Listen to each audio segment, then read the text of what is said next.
Everybody, welcome to Intermediate Accounting 17th edition video solution walkthrough video. This is for problem 22-3.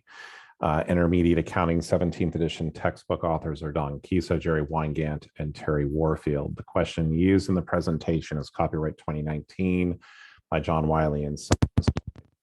This is for educational purposes only. The video may not be distributed or redistributed without the express permission of Wiley. This to 2022 by Bennett Tchaikovsky. All rights are reserved. The opinions contained within this presentation are those of Bennett Tchaikovsky and not the authors of the textbook or of Wiley. Okay, so let's go ahead and take a look. So here we're dealing with error analysis. So Botticelli was organized in late 2018 to manufacture and sell hosiery. At the end of its fourth year of operation, the company has been fairly successful, as indicated by the following reported net incomes. So the company has decided to expand operations and has applied for a sizable bank loan. The bank officer has indicated that the record should be audited and presented in a comparative statements to facilitate analysis by the bank. Hired the auditing firm of Check and Double Check and has provided the additional information.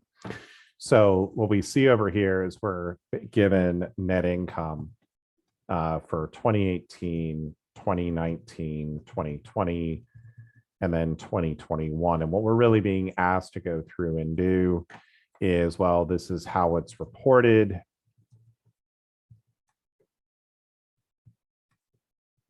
So as far as how this is going through and being reported and what adjustments would we need to go through and make based on this additional information.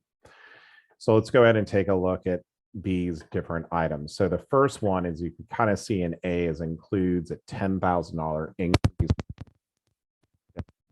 rate. So this particular one, in early 2019, Botticelli changed its estimate from 2% of receivables on the amount of bad debt expense to be charged to operations. Bad debt expense for 2018, if a 1% rate had been used, would have been $10,000. Therefore, the company restated the income for 2018. So you can't do that.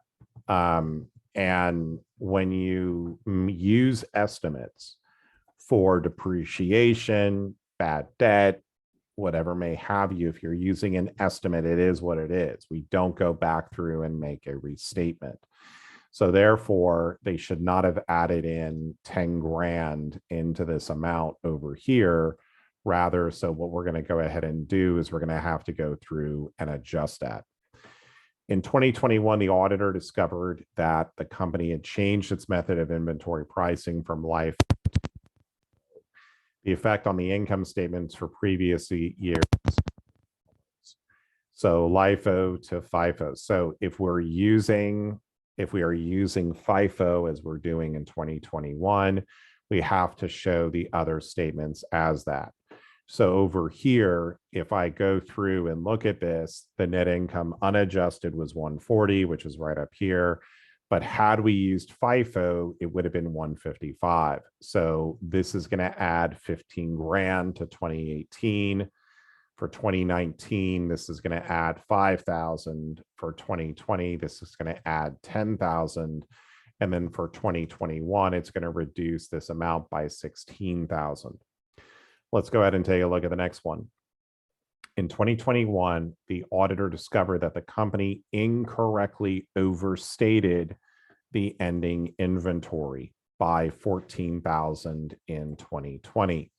What does that mean? Well, it basically means that I would have, to correct the overstatement, I would be going through crediting inventory for 14,000, but then debiting cost of goods sold for 14,000 in 2020.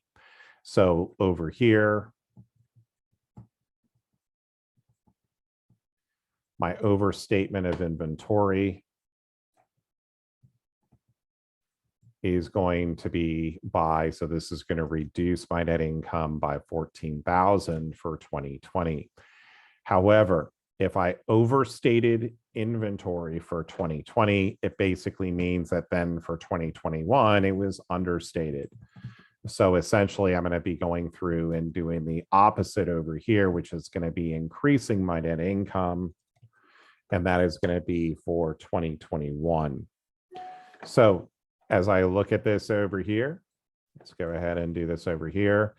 So a dispute 2019 with the IRS over the deductibility of certain of entertainment expenses. In 2018, the company was not permitted these deductions, but a tax settlement was reached in 2021 that allowed these expenses. As a result, the tax expenses in 2021 were reduced by 60,000. Okay, so this is not something you would go through and redo items for back to 2018. Rather, it's more appropriate that it's handled in 2021 because of the uncertainty, right? So over here, if they weren't permitted and then they're getting a settlement later on, we would just go ahead and book that in the period. We might give more coloring on the footnotes in terms of what happened. So over here, indicate how these changes should be handled in the accounting record. So we've kind of done that. And then as reported. So over here, net income as reported.